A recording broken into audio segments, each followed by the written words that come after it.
जय श्री राम। युद्ध हो या अपराध हो, इन सब के स्रोत में अहंकार का भाव ही परम होता है। व्यक्ति जब स्वयं को सही और सभी को गलत मानने की अवधारणा को धारण कर लेता है, तब अहंकार उत्पन्न होने लगता है। अहंकार असुरक्षा, भय, घृणा की धारणा को पालता है। जो भी हमारे लिए सही है, यह इसका विरोध है, और ऐसी स्थिति में हमारे अपनों से विलग हो जाते हैं। अहंकार, अहम जब आकार लेता है तो अहंकार उत्पन्न होता है, और इस भावना में, निरहंकार होने में व्यक्ति अपने आप को छोटा समझने लगता है।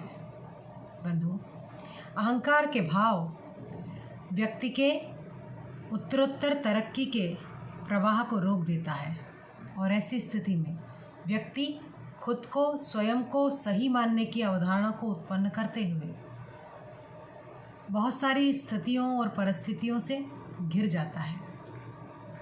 उपनिषद में एक कथा है कि देवासुर संग्राम में देवताओं ने असुरों पर विजय प्राप्त की तो उनमें अभिमान आ गया।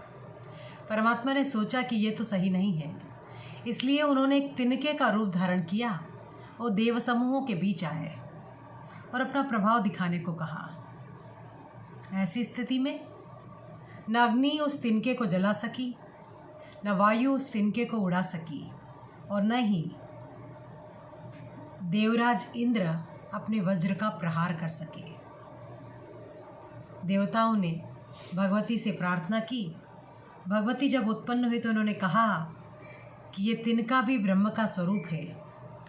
हमारे सारे कार्यों पर दृष्टि केवल परमात्मा की होती है। हम तो निमित्त मात्र हैं, करवाता वही है। और जब हमारे उस करने में हमारे अंदर अहम का भाव उत्पन्न हो जाता है तो वह अहंकार में परिवर्तित हो जाता है।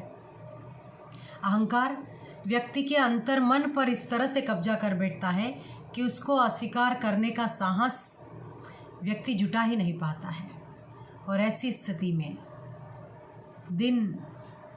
हर दिन व्यक्ति गर्त की ओर अग्रसर होने लगता है।